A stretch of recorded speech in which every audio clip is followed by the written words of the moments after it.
Detectives I met shared their investigative techniques and their gut feelings about murder with me. This book is different from all the others.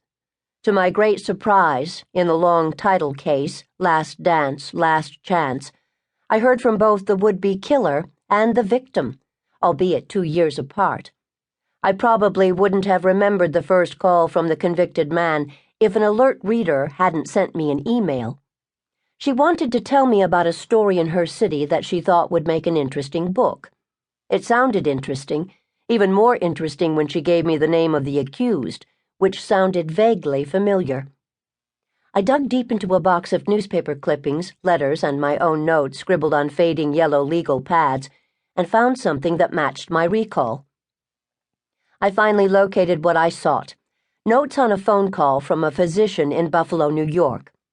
He had called to persuade me to write a book that would unveil the shabby treatment he felt he had received from the New York State Department of Health. They had taken away his license to practice medicine for reasons, he said, that were entirely prejudicial. I remember that he was very well spoken, with a deep, authoritative voice, and that I felt some sympathy for him as he told me his life was in ashes. I explained to him that I wasn't an investigative reporter and didn't write the kind of book he wanted. I suggested he contact a reporter in Buffalo who might be interested in exposing the roots of a medical scandal. He seemed to understand, and he even introduced me to his wife, who was listening on an extension. Although he knew I couldn't write his book for him, he insisted on sending me the biography his wife had written about his tragedy. A few days later, I mailed him the 8-page handout I have put together for aspiring writers.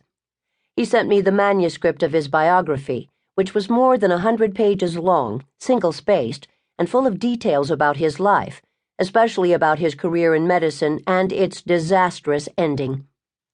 Titled M.D. Mass Destruction, and written from the point of view of the doctor's wife, the manuscript was ponderous, although the spelling and grammar were correct. His wife obviously idolized the doctor, and she went on for chapter after chapter about how wonderful and kind he was, how brilliant and dedicated.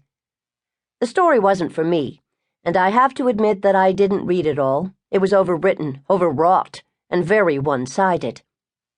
It wasn't a true crime case at all. At most, it dealt with civil matters and possible medical malpractice, and I had a book deadline to meet. I was so involved with writing The End of the Dream that I promptly forgot all about the New York doctor. If someone had asked me 6 months later the name of the Buffalo physician who called me, I probably wouldn't have remembered it. But when someone told me the name Anthony Pignataro, it certainly had a familiar ring. Curious, I reread the manuscript he had sent me and realized that it had to be the same heartsick doctor who had lost his license to practice medicine in 1998. By 2000, he appeared to have even more problems in his life. When I heard about the charges against Dr. Pignataro, I contacted the district attorney's office in Erie County, New York. The Pignataro case was being handled by the chief assistant DA in charge of the Special Investigation Unit, Frank Sedita. I told Sedita about my short correspondence with Dr. Pignataro.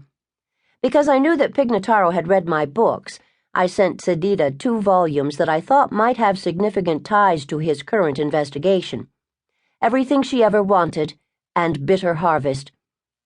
Frank Sedita eventually passed them on to Deborah Pignataro, Dr. Pignataro's estranged wife. And one day she called me. She told me of an all-too-true scenario that seemed almost unbelievable. This story began quite routinely as a civil matter, but it became an incredibly tangled spiderweb of pretense, deception, deadly plots, and tragedy. Once again, just as I had been when I researched And Never Let Her Go, I was drawn back to a place where I had lived long ago. This time it was Western New York State, where I spent 2 years when my then-husband was assigned to an anti-aircraft battery in the middle of the Tuscarora Indian Reservation. We lived in a small trailer a few miles from the tiny village of Youngstown, New York, in the farthest northwestern corner of New York State.